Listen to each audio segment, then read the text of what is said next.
거래소에서 빠져나간 비트코인이 221만 개입니다. 7년 만에 가장 낮은 수준이에요. 가격은 7만 4천 달러 초반대에 머물고 있는데 정작 거래소에 쌓인 물량은 줄어들고 있어요. 공급은 마르고 있는데 가격은 내리고 있다는 구조예요. 보통 이런 구조는 어떻게 끝났는지 오늘 차트와 데이터로 풀어보겠습니다. 먼저 현재 가격 위치부터 찍겠습니다. 비트코인은 지난 4월 17일 미국과 이란의 휴전 기대감이 시장에 번지면서 7만 8천 달러 초반대까지 단기 급등했어요. 그러나 이후 되돌림이 나왔고 현재는 다시 7만 4천 달러 중반대에서 움직이고 있어요. 중요한 건 이 구간이 처음이 아니라는 점이에요. 3월 반등 때도 4월 반등 때도 비트코인은 7만 6천 달러 부근에서 두 차례 막혔어요. 같은 가격대에서 두 번 막혔다는 건 이 선을 넘기 위한 에너지 축적이 그만큼 더 필요했다는 뜻이에요. 반대로 아래로는 7만 달러에서 7만 500달러 구간이 강한 지지선으로 자리 잡고 있어요. 이 두 기준 사이에서 비트코인이 어느 쪽으로 방향을 잡느냐가 지금 시장의 핵심 질문이에요.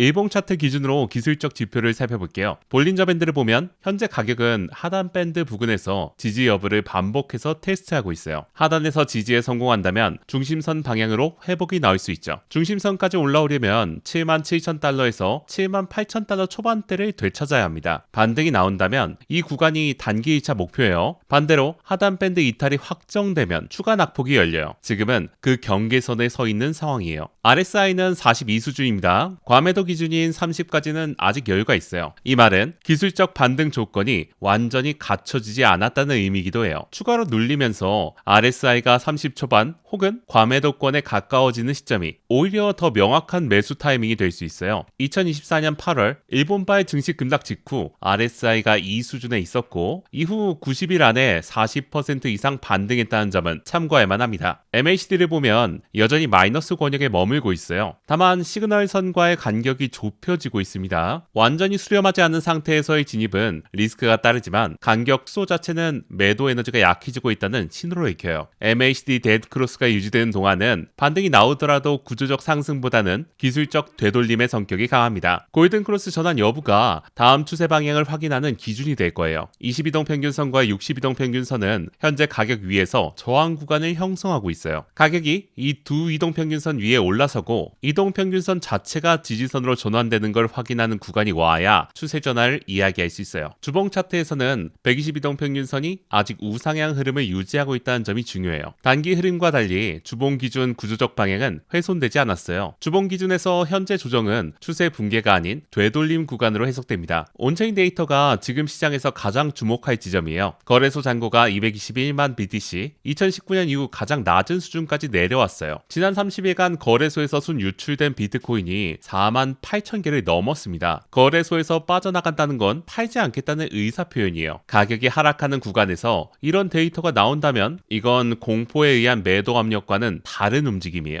유통 가능한 물량 자체가 줄어들고 있다는 의미이고 이는 수요 충격이 왔을 때 가격 반응 속도를 빠르게 만드는 구조예요. 스팟 ETF 자금 흐름도 함께 봐야 돼요. 블랙록 아이빗은 4월 14일과 15일 이틀 동안 5억 달러가 넘는 물량을 순매수했어요. 4월 17일 단 하루에 스팟 ETF 전체로 유입된 금액이 6억 6천만 달러를 넘어섰어요. 누적 순유입은 560억 달러를 돌파했으며 총 순자산은 1천억 달러에 근접하고 있습니다. 공포 탐욕 지수가 21을 가리키는 동안 기관은 오히려 매수 속도를 올리고 있는 거죠. 소매 투자자들이 공포 속에서 관망하는 구간을 기관이 전략적 영역으로 사용하고 있다는 신호예요. 규제 변수도 이번 국면에서 빠뜨릴 수 없어요. 클래리티 법안입니다. JP모건은 4월 16일 보고서를 통해 협상이 최종 단계에 진입했으며 쟁점이 두세 개로 좁혀졌다고 밝혔어요. 리플 CEO는 4월 통과 확률을 80%에서 90%로 전망하고 있죠. 이 법안이 통과된다면 SEC의 강제 집행 방식 규제가 종료되고 기관 자금의 법적 불확실성이 제거됩니다. 대형 자산 운용사와 연기금이 관망에서 실제 진입으로 전환하는 계기가 될 수 있죠. 단기 차트 위에서 이 변수는 지금 비트코인이 가진 가장 강력한 상승 촉매예요. 그러면 진입 전략을 정리해 볼게요. 지금 시장에서 중요한 분기점은 두 곳이에요.